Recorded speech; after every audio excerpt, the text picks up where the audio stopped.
মহাশিৱৰাত্ৰি হিন্দু ধৰ্মৰ এটা পবিত্ৰ আৰু ভাৰতৰ সকলোতকৈ ডাঙৰ আৰু অত্যাধিক মহত্বপূৰ্ণ উৎসৱ। কিন্তু আপোনাৰ বাৰু কেতিয়াবা এই প্ৰশ্ন মনলৈ আহেনে, কিয় এই মহাশিৱৰাত্ৰি উদযাপন কৰা হয়? ভিডিঅ'টো আৰম্ভ কৰাৰ আগতে আপোনালৈ এটা সৰু অনুৰোধ, এনেকুৱা ধৰণৰ নিতৌ ভক্তিমূলক ভিডিঅ' পাই থাকিবলৈ আমাৰ চেনেলটিক ছাবস্ক্ৰাইব কৰিব আৰু এই ভিডিঅ'টো লাইক এটা কৰি কমেণ্ট বক্সত হৰ হৰ মহাদেৱ লিখি আপোনাৰ প্ৰিয় বন্ধুজনলৈ এই ভিডিঅ'টো শ্বেয়াৰ কৰিব।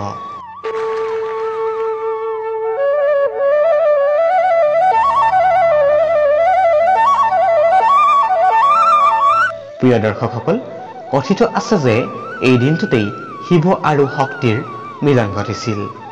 ইয়াৰ উপৰিও হিন্দু ধৰ্মৰ বৰ্ণিত বিভিন্ন ধৰণৰ কথা অনুসৰি এই দিনটোতেই মহাদেৱ শিৱ শিৱলিংগৰ ৰূপত আবিৰ্ভাৱ হৈ উঠিছিল আৰু সেই দিনতেই ভগৱান ব্ৰহ্মা আৰু বিষ্ণুৱে শিৱলিংগক পূজা কৰিছিল। এই ধৰণৰ কাৰণতেই মহাশিৱৰাত্ৰিত শিৱলিংগক পূজা কৰা হয়। প্ৰিয় দৰ্শকসকল, নহয়নে আচৰিত হ'ব লগা কথা?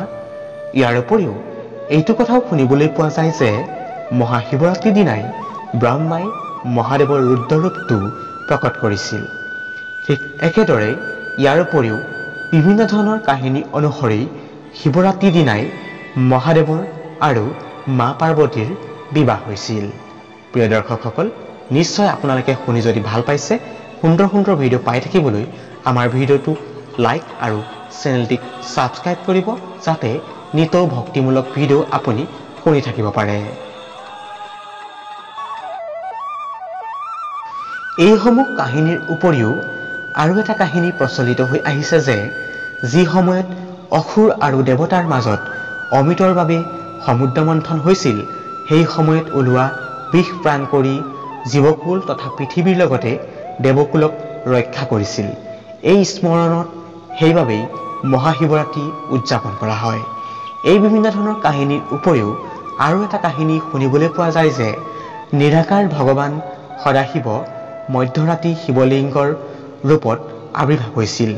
সেইবাবে সম্পূৰ্ণ উজাগৰে থাকি ভগৱান মহাদেৱক এই দিনটোতেই শিৱৰাত্ৰিৰ দিনাই মহাদেৱক পূজা অৰ্চনা কৰা হয়। এনেধৰণৰ পৌৰাণিক কাহিনীৰ ফলস্বৰূপে বিশ্বাস অনুসৰি আজিও মহাশিৱৰাত্ৰি উদযাপন কৰি অহা হৈছে আৰু ভৱিষ্যতলৈও মহাশিৱৰাত্ৰি উদযাপন কৰি থাকিব। তাৰ আশাৰে আজিৰ ভিডিঅ' ইয়াতে সামৰণি মাৰিছোঁ। যদি এই ভিডিঅ'টি চাই ভাল পালে লাইক কৰিব আৰু কমেণ্ট বক্সত হৰ হৰ মহাদেৱ লিখি আপোনাৰ প্ৰিয় বন্ধুলৈ এই ভিডিঅ'টিক শ্বেয়াৰ কৰি দিব। ধন্যবাদ। হৰ হৰ মহাদেৱ।